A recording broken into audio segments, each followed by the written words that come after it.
আজকে আমি আপনাদের সামনে যে বিষয়টি তুলে ধরবো সেটি হচ্ছে কমফোর্ট জোন। কমফোর্ট জোন এমন একটি রোগ যে আক্রান্ত হয় শেষ এ ক্যান্সারের থেকেও খারাপ রোগ। আর আমরা আলোচনা করব যে বিষয়টি সেটি হচ্ছে কমফোর্ট জোন কিভাবে মানুষকে আক্রমণ করে এবং কমফোর্ট জোন থেকে বেরিয়ে আসার আমাদের উপায় কি, সেই বিষয়টি নিয়ে আমরা ফুল আলোচনা করব। তোমরা সবাই মন দিয়ে কিন্তু শুনবে। আমার মতো যারা গরিব ঘর থেকে জন্ম নিয়েছো তাদের নিয়েই আমি কথাগুলি বলি। কোনো বাবাকে গিয়ে যদি আমরা বলি বাবা আমার 10,000 টাকা দামি জুতা লাগবে, বাবা বলবে 10,000 টাকা জুতা দিয়ে তুই কি করবি? আবার যদি বলি বাবা আমাকে দামি দামি জামা প্যান্ট কবে কিনে দিবি, বাবা বলবে বাবা শোনো আমার তো হারাম ইনকাম নেই, যাদের হারাম ইনকাম আছে তারা এইসব জামা কাপড় কেনাকাটা করে। এই বাবা কি আদৌ সত্য কথা কি বললো? আদৌ সত্য কথা বলেনি। এই বাবা নিজের না কামিয়াবি এবং অলসতা লুকানোর কারণে সে বাচ্চাকে এরকম প্রতিশ্রুতি দিচ্ছে। এরকম আমাদের ভারতবর্ষের 75% মানুষ এই রোগের শিকার হচ্ছে। 75% মানুষ নিজের না কামিয়াবি এবং অলসতার কারণে বাচ্চাদের এরকম ড্রামাগুলো করে থাকে, এই নাটকগুলি করে থাকে। সেই বাবাকে লজ্জা থাকা উচিত যে মানুষ কিভাবে ধাপে ধাপে এগিয়ে যাচ্ছে এবং নিজের বাচ্চাকে না কামিয়াবি লুকানোর জন্য সেই নাটকগুলো করছে। আর তোমাদের বলি, যারা দামি দামি জামা কাপড় পরে, যারা দামি দামি রেস্টুরেন্টে খেতে যায়, তারা কি হারামের টাকায় খায়? এই বাবা কি সত্য কথা বলছে বাচ্চাকে? না, কখনো বলেনি। সত্য কথা বলতে পারে না।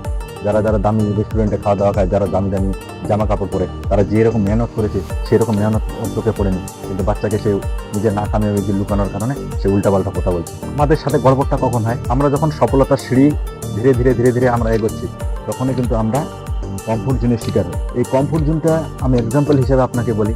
আজ থেকে আমাদের 20 বছর আগে চলে যাই। 20 বছর আগে কি আমাদের গ্রাম অঞ্চলে কিন্তু লাইন ছিল না। লাইন আসলো, মানুষের কমফোর্টেবিলিটি বাড়লো। লাইনের পরে কি আসলো?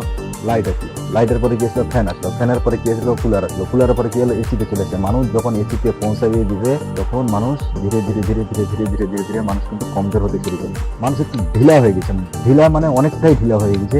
যেভাবে মানুষ পায়ে থেকে সাইকেল, সাইকেল থেকে বাইক, বাইক থেকে এখন মানুষ কার, কার থেকে একদম জেট পর্যন্ত মানুষে পৌঁছে গেছে, কিন্তু মানুষ অনেকটা আগের থেকে অলস হয়ে গেছে। আমাদের কমফোর্ট জোন থেকে বেরোতে হলে আমাদের সবসময় চ্যালেঞ্জিং সিস্টেম নিতে হবে। চ্যালেঞ্জিং সিস্টেম কি? আপনাদের যা ব্যালেন্স আছে সেটি চ্যালেঞ্জিং নিতে হবে। চ্যালেঞ্জটা হচ্ছে এই যে তোমাকে কোনো অ্যাসেট কিনে রেখে দিতে হবে।